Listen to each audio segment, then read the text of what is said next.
पहले तो मैं कहूँगा कि वीपी सिंह की जब बात उठती है मंडल कमीशन के बारे में, बीजेपी वीपी सिंह सरकार को समर्थन दे रही थी। जब वीपी सिंह जी ने अगस्त 1999 को मंडल आयोग की सिफारिशों को लागू करने के लिए एक घोषणा की, तब बीजेपी ने समर्थन वापस ले लिया और मंडल से मुकाबला करने के लिए कमंडल अभियान शुरू किया। तो बीजेपी के इतिहास में अगर मैं जाऊंगा किस तरीके से 1949 से लेकर भारत के संविधान का विरोध किया जा रहा है आरएसएस की ओर से, आरएसएस के नेताओं की ओर से, तो इतिहास पर अलग बहस करेंगे। पर आज की जो अधिसूचना है, इसमें नई बात क्या है? इसमें यही कहा गया है ना कि जम्मू और कश्मीर, उत्तराखंड और हिमाचल में अक्टूबर 2026 को और भारत के अन्य राज्यों में मार्च 2027 को ये जनगणना होगा। ये तो 30 अप्रैल को ही घोषणा की गई थी। तो ये बहुत प्रचारित अधिसूचना था। अरे फोटो आए, गृह मंत्री बैठक ले रहे हैं, गृह मंत्री ये कर रहे हैं, गृह मंत्री वो कर रहे हैं। अंत में क्या निकला? यही जो 30 अप्रैल 2025 को आपने घोषणा की थी, वही तो आपने दोहराया है। इसमें कोई नई बात नहीं है। और इसमें सिर्फ जनगणना की बात है, जाति जनगणना नहीं है। तो क्या हमारे जो पलटी मास्टर हैं, हमारे पीएम हैं, क्या एक और बार अपना उन्होंने मन बदल लिया है? क्यों इस अधिसूचना में कास्ट को लेकर, जाति को लेकर इसका कोई जिक्र नहीं किया गया? हालांकि 30 अप्रैल को घोषणा की गई थी।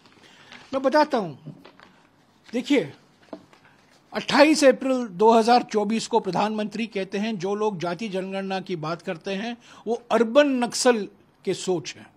कांग्रेस नेताओं को अर्बन नक्सल उन्होंने कहा। अब देखिए सुप्रीम कोर्ट में जाते हैं। सुप्रीम कोर्ट में 23 सितंबर 2021 को एक एफिडेविट दाखिल किया जाता है मोदी सरकार की ओर से और कहा जाता है कि कास्ट सेंसस हम नहीं करवाएंगे, ये हमारी नीति के खिलाफ है। तब लोकसभा में एक सवाल पूछा जाता है। ये सवाल पूछती हैं रक्षा निखिल कांडसे, जो अभी मंत्रिमंडल की एक सदस्य हैं, महाराष्ट्र के सांसद हैं, और वो सवाल पूछती हैं लोकसभा में।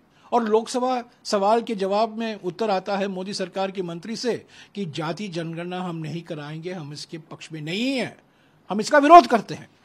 हालांकि 30 अप्रैल 2025 को अचानक जो पलटी मारते रहते हैं हमारे प्रधानमंत्री, उन्होंने अपना मन बदल दिया और कहा कि कास्ट सेंसस होगा। यानी कि कांग्रेस का दबाव जो था, राहुल गांधी जी, मल्लिकार्जुन खड़गे जी और कांग्रेस पार्टी का जो दबाव था कि जाति जनगणना कराना जरूरी है, उस दबाव में आकर उन्होंने वो घोषणा की। तो रहा कर्नाटक की बात होती है।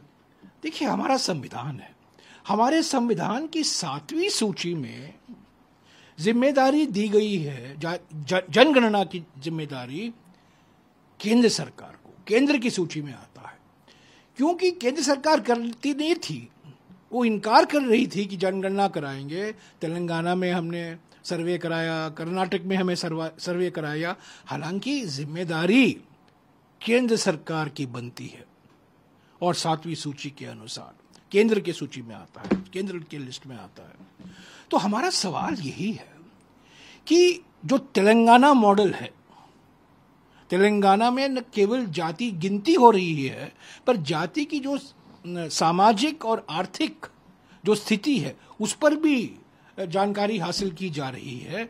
हम मानते हैं, हमारी मांग ये रही है कि राष्ट्रीय स्तर पर तेलंगाना मॉडल अपनाना चाहिए। उस पर यह बात कुछ नहीं की गई अधिसूचना में। टोटल खर्च इस जनगणना में 10,000 करोड़ रुपया होगा।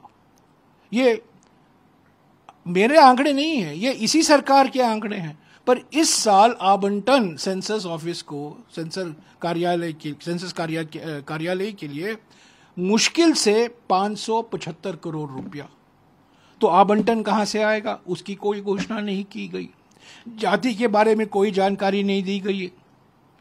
क्या सवाल उठाए जाएंगे, कितने सवाल होंगे, क्या सिर्फ गिनती होगी, क्या सामाजिक और आर्थिक स्थिति पर भी जानकारी हासिल की जाएगी, ये सब सवाल उठते हैं। तो ये इसमें कोई डेडलाइन नहीं है, ये एक हेडलाइन है। बस हेडलाइन बनाने के लिए इन्होंने ये अधिसूचना निकाला है। अभी बहुत से सवाल हैं और हमारे ओर से हम ये दबाव बरकरार रखेंगे कि तेलंगाना मॉडल राष्ट्रीय स्तर पर अपनाना चाहिए। Exchange your old AC and take home a new power-saving AC. Save up to rupees 10,000. Patro Electronics, Odisha's largest AC seller.